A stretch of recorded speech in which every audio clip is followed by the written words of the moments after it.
Hello, everyone. Welcome to another interview episode of Tiara Talks Food. I'm your host, Tiara, of course, and I'm so excited to talk about today's topic, which is about health behavior change and why it's so hard to do, but also some easy ways for you to start becoming your healthiest self today. I have long struggled with my weight, as you guys already know, but I've had to focus on the habits that contributed to some of the issues I was dealing with. But I actually have someone here, someone I love, someone who has just been a joy in my life. Again, like if you saw my episode with Professor Tepper, here's another professor who has just had such a major impact on my life. Her name is Dr. Trina Ulrich, and I'm gonna let her introduce herself in a second. But I want to say this: her class was the class that really just um, helped me see that this is something I want to do, talking about health behavior change and emotional eating and how you can help heal your relationship with food. So I am very honored to have someone of her caliber here. Please, Dr. Ulrich, please introduce yourself to our audience. Hi, everyone, and thank you, Tiara, for having me. This is so nice. I'm so thrilled when our alumni are going off on their own journeys and providing such great education for everyone, because this is what it takes. We're all a team. And let's see, you asked a little bit about myself. I started out, I always loved health. I always loved learning about the body, like my entire life. And when I studied in undergrad, I was studying for physical therapy and sports medicine. And one of my favorite classes was sports psychology, which was more like performance psychology. And I also played basketball growing up. And I just thought, gosh, if I had known all this years ago, it would have like elevated my success. And then it transferred. I went into study medicine. And there were so many times when I used similar psychological skills, not only to get through the studies, to get through the surgeries, but to like help patients recover, be patient with themselves, love themselves no matter what, focus, hyper focus at times, decrease your focus at times, enjoy your life. Like there's so many aspects of that just transfer to so much in life. And so when I was studying medicine, I started my residency in OBGYN and had a baby at the same time who was very sick, sadly. And he was fine now. But I took a hiatus. And in that time, I started really studying nutrition because I thought, you know what, we all need to learn much more about this in medicine rather than sort of practice more the Band-Aid effect, wait till somebody's so sick and then try to cover up the symptoms. So I really got into nutrition. And the funny thing is that led to a position thereafter in a hospital setting where I educated nurses, doctors, patients, you name it, lactation consultants, everybody on nutrition, on best practices. And I noticed we had so many patients with gestational diabetes, which is diabetes during pregnancy. And we had one dietitian in the whole hospital, and she worked so hard, and she provided as many people with directions on how to deal with this, but the directions were very common directions. Like they weren't individualized at all, and we had people from different backgrounds, different environmental backgrounds, different diverse backgrounds. I mean, it was just like diverse in every way, but they all got the same directions. And so I went back and I studied integrative nutrition in medicine because I thought there's more to this. And that's how I actually really got into nutrition. And so people started calling me out of the blue, like a nurse would say, hey, my brother's going to call you for this or this. And it ends up, I started my own practice to see clients and based it in integrative nutrition. And then a few years later, AU called and said, we're starting this master's program. Are you interested in teaching? I thought, it's so funny how life just takes its journeys. And I tried it out and I really loved it. And I feel really fulfilled helping others learn and figure out their journey in this field, because I feel like we're creating a healthy foundation. We're affecting people in a positive way so that they hopefully don't get to the point of having to cover up symptoms for their diseases and things like that. So that's how I ended up where I am. Right. And I didn't know that part of your journey of you being pregnant or working in OBGYN, how that just, helped you just get your start in the nutrition education field. And one thing, that I've learned in your health psychology class is about just, the part about really loving yourself. That's something that you've taught me both personally and professionally. And I would love to just kind of dive into like some of the common struggles that you hear from your patients about why it's hard to just start. We know what to do, and that's something we talk about in nutrition education a lot, is that people know that we should be eating healthier or eating a more balanced diet, that we should be exercising regularly, but just starting, the actual taking action part is difficult. Why is that? What are some other issues that you've heard? Yeah, there are a multitude of issues. One of the most common one is time, right? Another is a lot of people don't know how to cook anymore or prepare their own food. So they have been brought up in a culture where it's takeout, it's frozen meals heated up, things like that, which it's not all bad. I mean, and that's the other point to bring up is we label things as bad and good, and that's pretty dangerous because we all have like a little genetic component of wanting to be a renegade and be bad at times, and that's normal. And so there's no use in feeling guilty about that, right? Because it doesn't help us. And so my main, I strive to try to ignite some internal motivation in others. Because we know, I mean, research shows time and time again, when we rely on an external factor to help us improve ourselves, that is not lifelong lasting. So if I go buy a pair of jeans 2 sizes smaller and say, I'm going to wear these when I get that size, like it's really not going to help.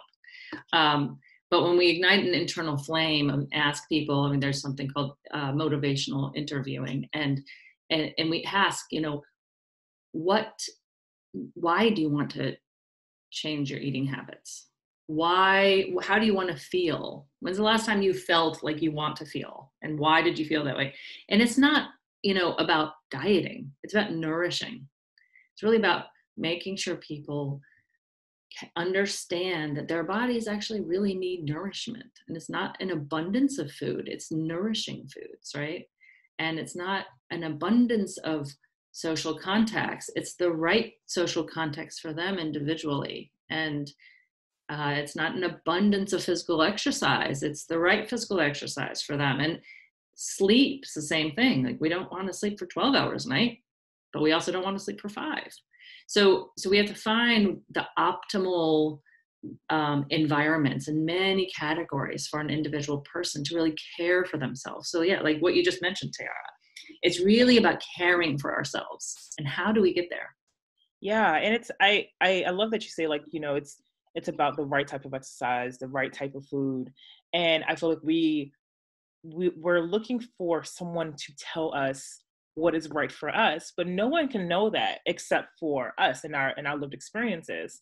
One thing I like to focus on in terms of like weight loss, like in the beginning of my health journey, I only focused on the number on the scale.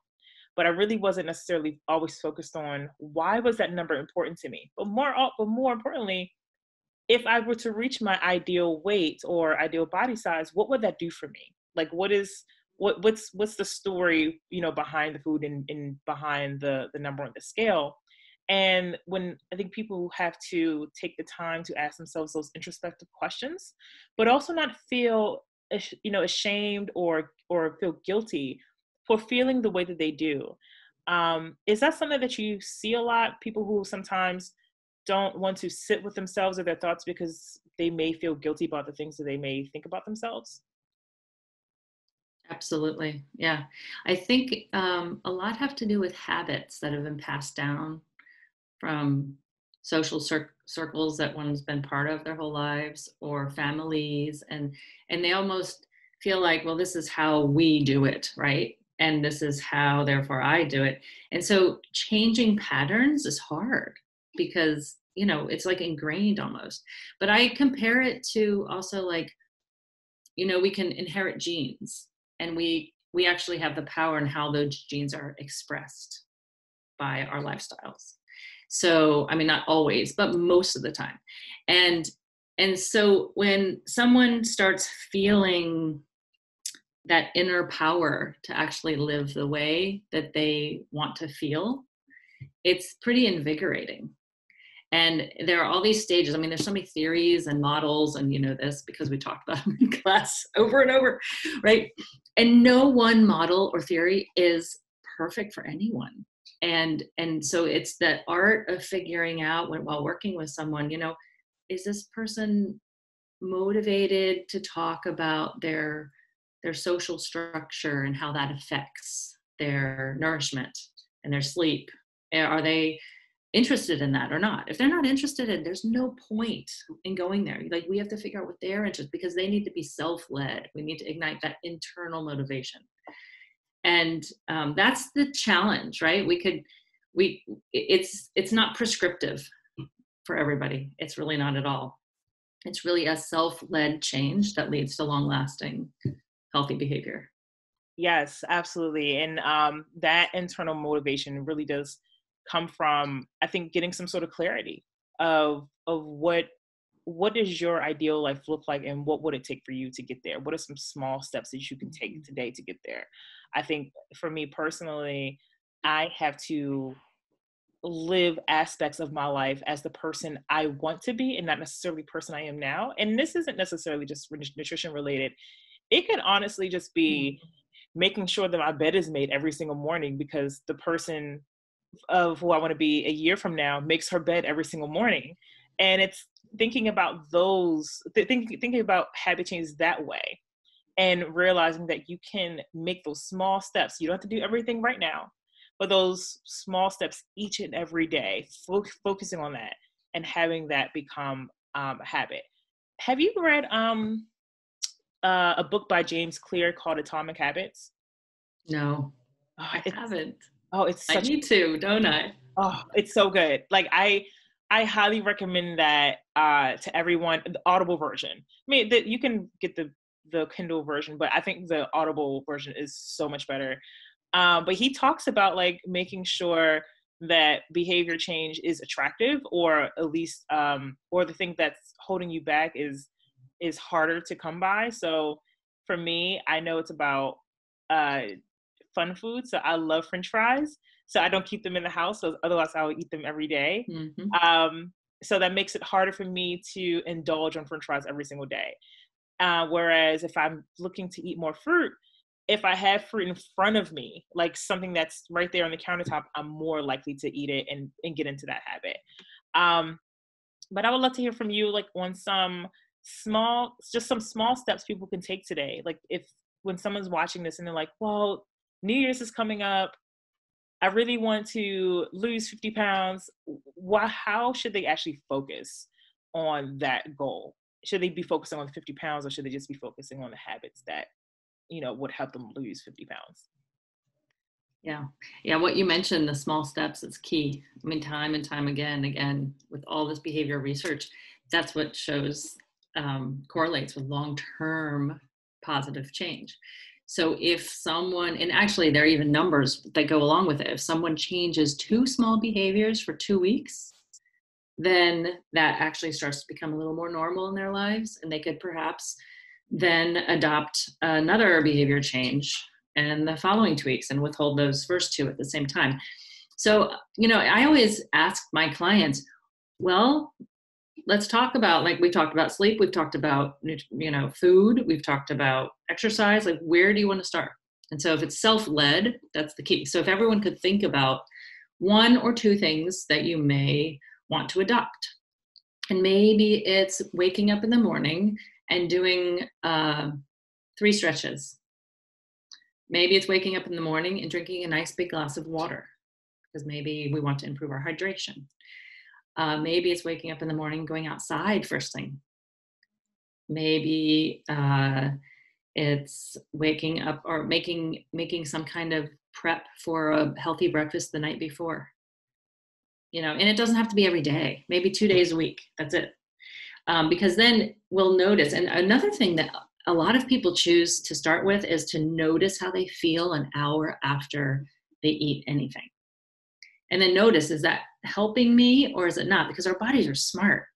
You know, if we sit and we eat a half a bag of potato chips, an hour later, we actually usually don't feel that great, but we don't notice it.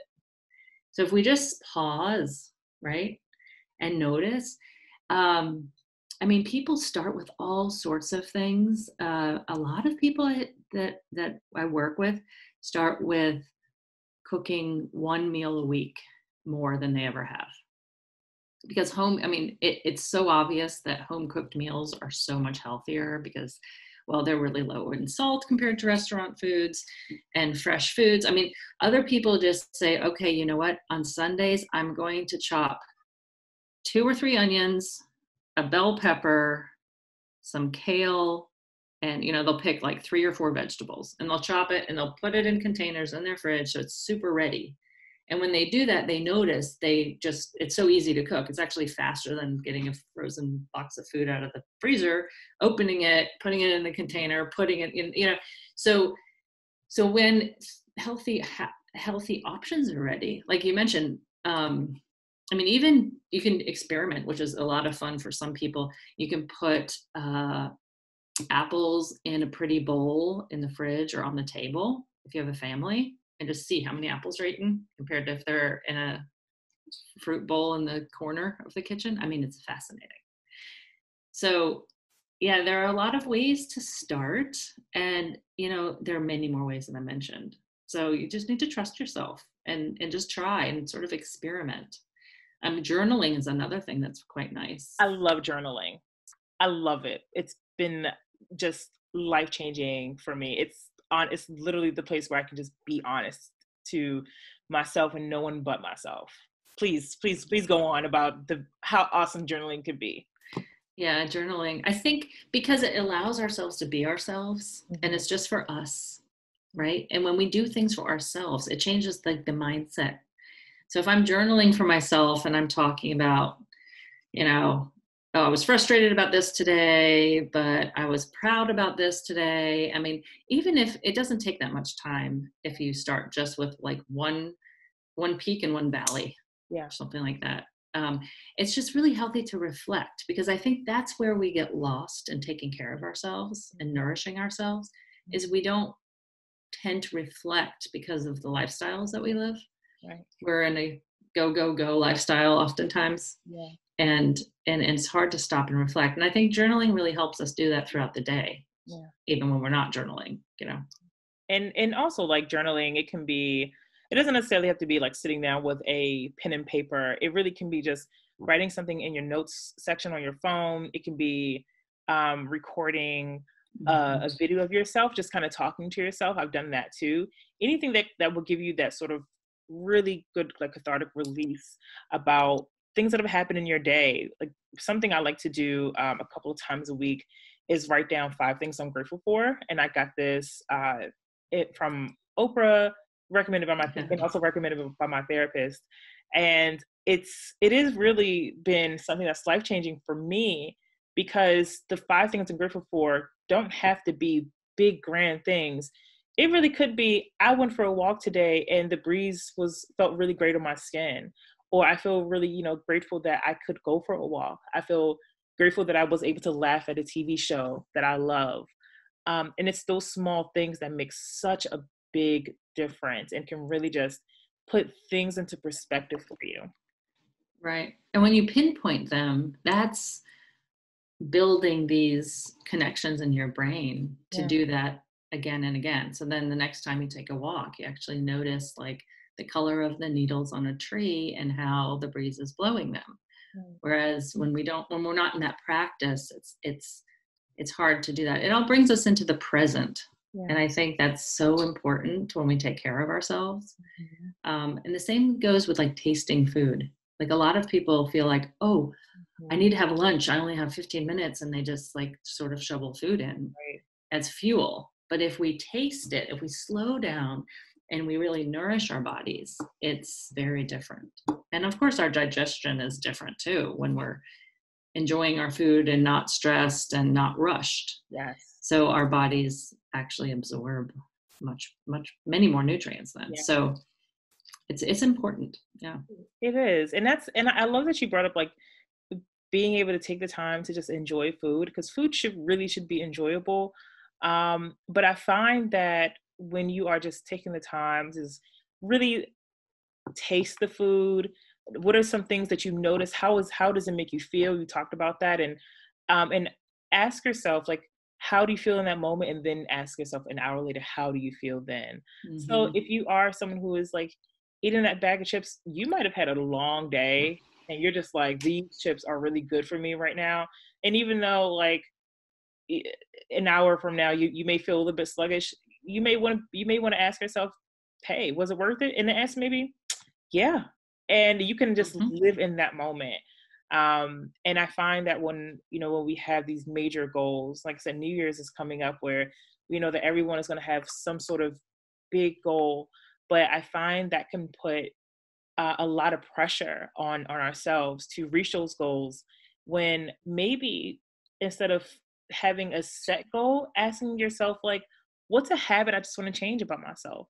If it is cooking, one more day a week, I think that's awesome, because if you can learn how to do that, you're building new skills, and you start to trust yourself, and you have more say over the things that you're eating. Mm-hmm. Yeah, it's true. And also even asking yourself, like, do you think I could smell my food before I eat it? Or do you think I could taste my food for longer before I swallow it? Yeah. Like that just sort of starts to change the culture of mindset Yep. of really enjoying what we're doing and taking Yeah. care of ourselves, right? Yep. And that's where behavior change comes, because it's like it's self-ignited. And the fun thing is, once it's ignited, Yeah. people just want to do it more and more because it feels great, Yep. right? There's so many benefits that come alongside with it. Yep.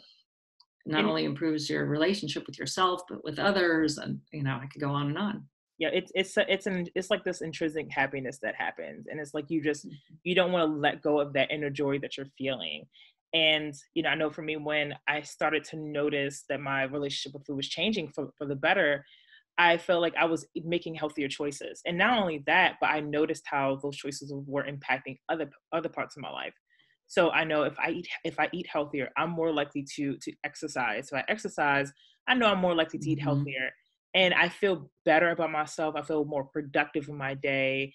And I notice the other benefits in terms of like being able to focus better, I'm kinder. So it's like it's this really good synergy effect, that you have on your lifestyle when you really just take the time to kind of narrow down what I think healthy nutrition and healthy habits mean to you. And once you get clear on that, and you just make one small change, and you really start getting that ball rolling. But it doesn't have to be something that's, you don't have to try to change your whole world today, because the world that you're living in now was not created in a day. That's years of habit building. And I hope people find a way to be kinder to themselves and give themselves, be patient. Like, I know we talked about this before we started recording, but people think that health behavior change is like this. When it's like this and this and it's like this, it's a journey for a reason, and embrace it. But Yeah. trust yourself that you'll be able to make the right choices, and that you'll get to where you want to be. Yeah. And then pairing that with forgiveness too. I mean, we're always in different stages of change. Like sometimes we think about changing forever before we ever do something. And that's okay because we're not ready to do it yet, and it's hard when I find it the hardest when people actually start making their change and they want their whole families or all their friends to do the same thing, right? And so it's really something to realize, like, everyone's not in the same boat at the same time, hardly ever. And it's okay. And we can jump to an action stage of health behavior change because we're there, and we could have a setback and or just a change, and all of a sudden we're just contemplating, like, oh, do I still want to do this or not? Like, did I like my old ways better? I'm going to be with my family for Thanksgiving and they don't do this, and that's fine, because you can jump right back where you were. Yeah. It's not like you have to stay there 24/7. Right. So I think self-forgiveness constantly is really important too, because Yeah. nobody is we're not trying to be perfect here. That's not the goal. Right. We're just trying to nourish ourselves. Right. Yeah. And, you know, and for people who are watching, it's like, if you're someone who is just thinking about that change, it's okay to not be ready, but you have to forgive the past because you can't change it. So everything, I don't even care if you made a decision yesterday or even just an hour ago, you can't change it at that point, but you can try something new today. You can try to make one small step forward. And I like how you brought up that, you know, not everyone else is ready for behavior change or may not be ready. And I think when we're starting something new, especially if we're finding success in the beginning, right? Because when we're finding success, we're like, hey, try this, I'm doing this. Why don't you come with me? And some people may be like, no, I'm good. And that's also okay. But what that means is that you have to find people who are, you know, on the same wavelength as you. And I know we're in a pandemic, so it's harder to find people in person. But there are a bunch of like virtual groups. You can find communities on the apps that you're using. Like MyFitnessPal has a community. I use Nike Run Plus, and they also have a community. You can even document your own progress on Instagram or on Facebook, and you can find people who are on the same wavelength as you, who can be your cheerleaders. But I also have to add this here too.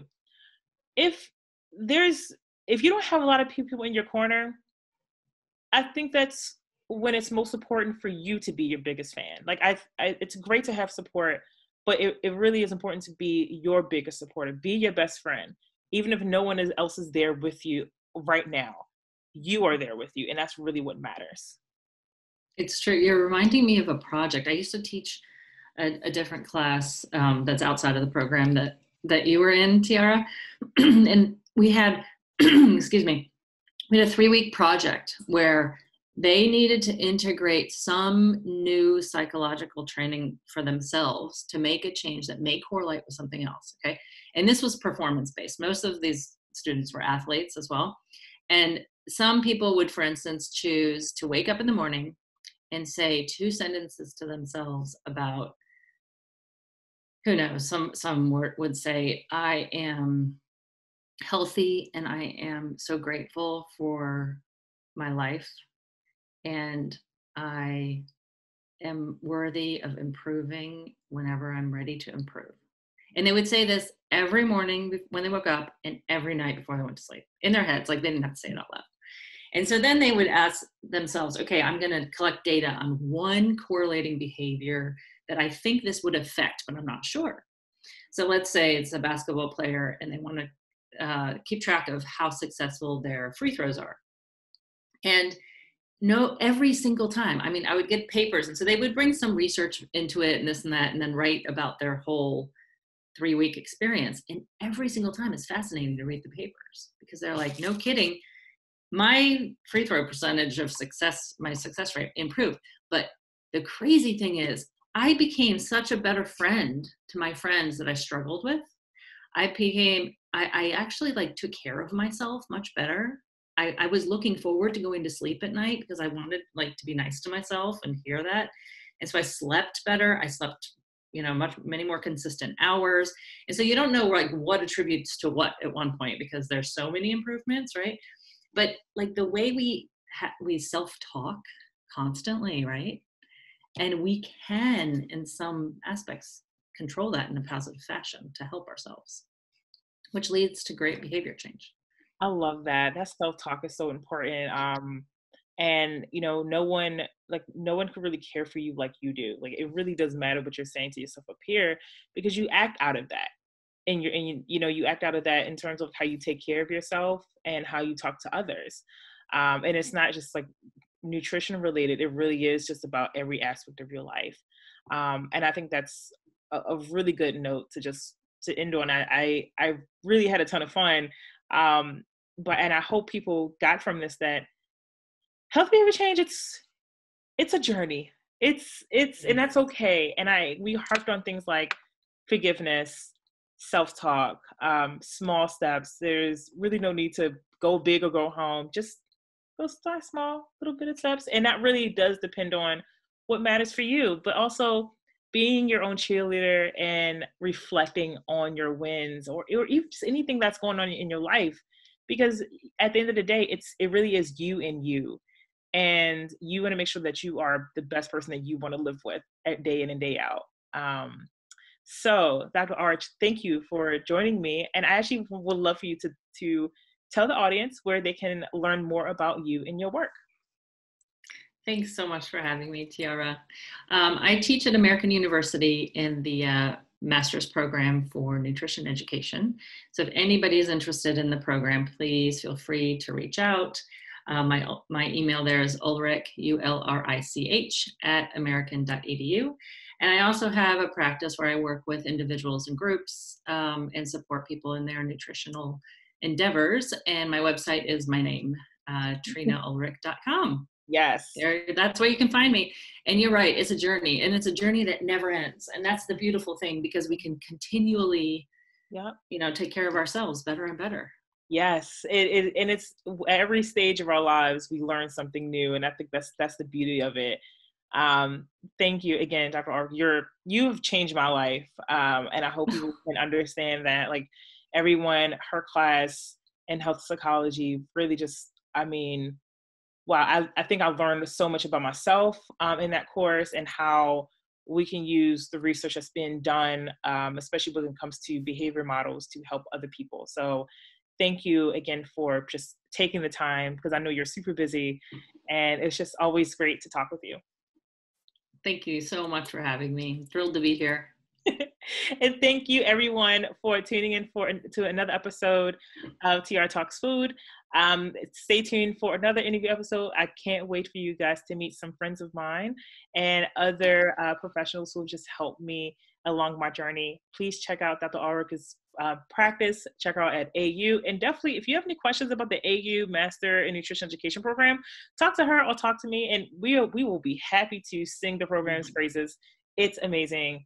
But otherwise, guys, we'll see you next time. Or I'll see you next time. Peace. Bye. Thank you.